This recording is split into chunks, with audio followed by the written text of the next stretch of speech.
নমস্কার বন্ধুরা, আজকে চলে এলাম একটা রেসিপি নিয়ে। তো একদম সিম্পল রেসিপি, তো তোমরা সবাই বানাতে পারবে এটা দেখে। তো তোমরা তো সবাই জানোই নানান রকমভাবে। তো আমি আজকে সয়াবিন করব। তো দেখো, গরম জল বসিয়ে দিয়েছি একদম সিম্পল পদ্ধতিতে, আর একদম 10 মিনিটের রান্না। গরম জলের মধ্যে আমি দিয়ে দিচ্ছি,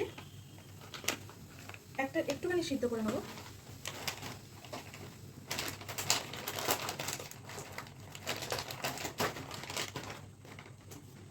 তো তোমরা কি সয়াবিন সিদ্ধ করে নাও নাকি একবার কমেন্ট করে জানিও তো বন্ধুরা।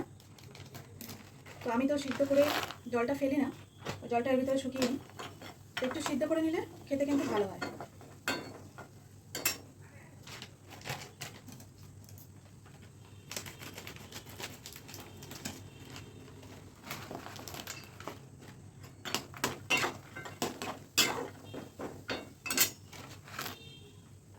তো দেখো বন্ধুরা, আমি এখানে 3 প্যাকেট নিলাম, ছোটো ছোটো প্যাকেট।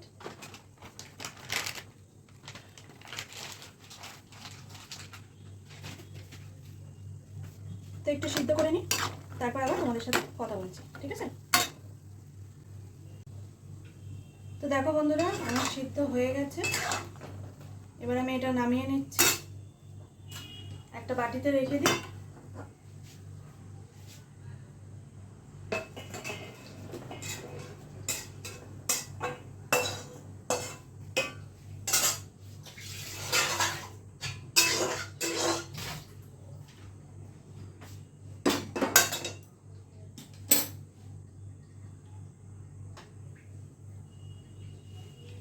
তো এই যে সিদ্ধ হয়ে গেল, দেখে নাও। আচ্ছা, এবার আমি যা যা লাগবে সব কেটে নিয়েছি। এই যে পেঁয়াজ নিয়েছি, টমেটো নিয়েছি, আর এখানে আদা রসুনের পেস্ট আছে, দিয়ে দেবো। অল্প করে আলু নিয়েছি, একটুখানি ক্যাপসিকাম দেবো এর ভিতরে।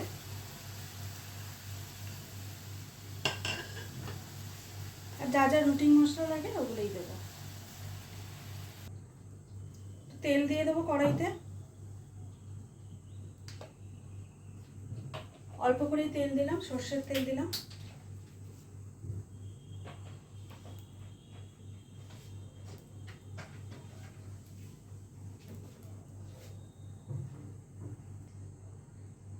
দেখো বন্ধুরা, সর্ষের তেল দিয়ে দিয়েছি, গরম হয়ে গেছে। তো অল্প করে জিরে ফোড়ন দিলাম। আর এবার আমি যা যা আছে দেখালাম এগুলোকে দিই।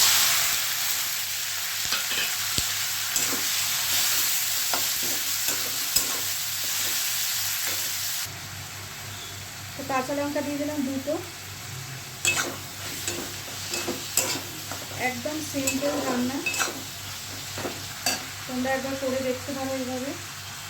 বেশি কিচ্ছু দিইনি, দেখতেই পারবে মশলাপাতি অল্প অল্পই দেবো। এই যে নুন দিচ্ছি, নুনটা নিজের স্বাদ মতো, আমি আমার মতো করে দিলাম। হলুদ দিয়ে দিচ্ছি অল্প করে, আর একটু জিরের গুঁড়ো দিয়ে দিলাম।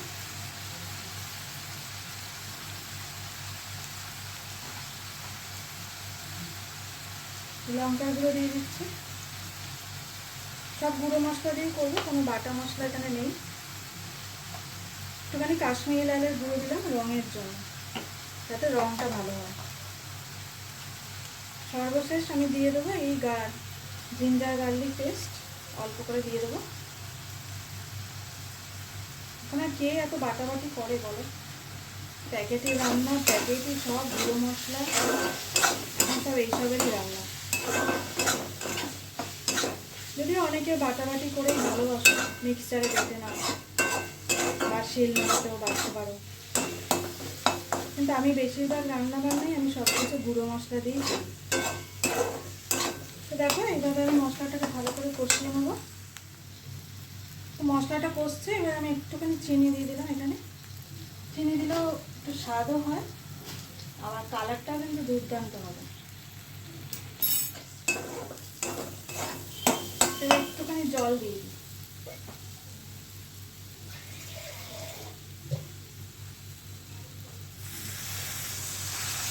জল দিয়ে মশলাটা ভালো করে কষিয়ে নিই।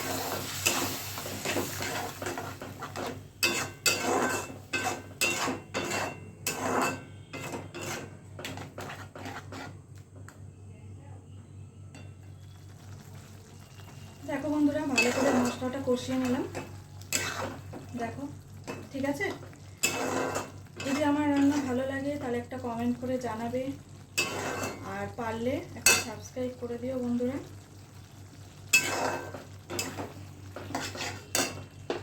তো এই সিদ্ধ করা সয়াবিনটা দিয়ে দিই।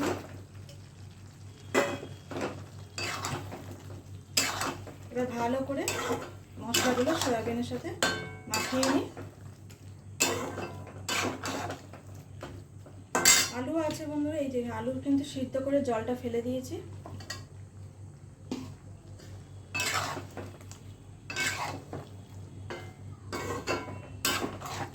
ভালো করে এবার কষিয়ে নিই এটা, তারপরে একটু জল দিয়ে দেবো।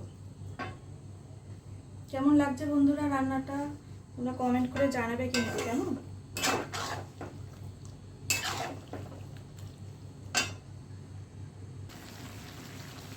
তো দেখো, ভালো করে আমি কষিয়ে নিলাম মশলাটার সাথে। এবার আমি জল দিয়ে এটা ফোটাবো।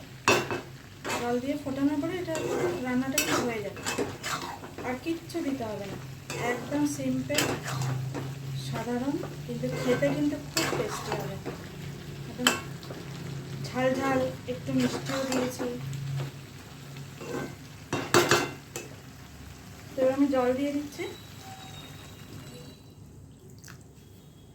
ভালো করে ফুটে গেলে তারপরে নামাবো।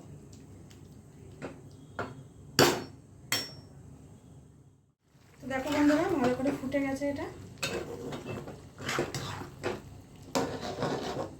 এতটা ঝোল রাখবো না, আর একটু শুকনো শুকনো হোক, তারপর নামিয়ে দেবো। কারণ রুটি দিয়ে তো খেতে হবে। তো একটু রুটি দিয়ে খেতে গেলে একটু ঝাল ঝাল একটু ঝোল ঝোল হলেও ভালো লাগে। তো তোমাদের কাদের এরকম রান্না পছন্দ একটু কমেন্ট করে জানাবে। আর আমার রান্না যদি তোমাদের ভালো লাগে তাহলে একটা সাবস্ক্রাইব করে দিও বন্ধুরা। তো দেখো বন্ধুরা, একদম রেডি সয়াবিন আলু ঝোল। একদম শুকনো শুকনো করিনি, একটু ঝোল ঝোলই রেখেছি। তো গ্যাসটা নিভিয়ে দিলাম। দেখে নাও বন্ধুরা, ঠিক আছে। একদম গরম গরম সয়াবিন কারি রাখলাম এখানে। তো তোমাদের যদি আমার রান্না ভালো লাগে তাহলে একটা সাবস্ক্রাইব করে দিও আমার চ্যানেলটা, যাতে আমি আরও উৎসাহ পাবো, যাতে আগামী দিনে আরও অনেক কিছু রান্না করতে পারি একদম সিম্পল পদ্ধতিতে। তো থ্যাংক ইউ সবাইকে আমার ভিডিওটা এতক্ষণ দেখার জন্য, অনেক অনেক ধন্যবাদ।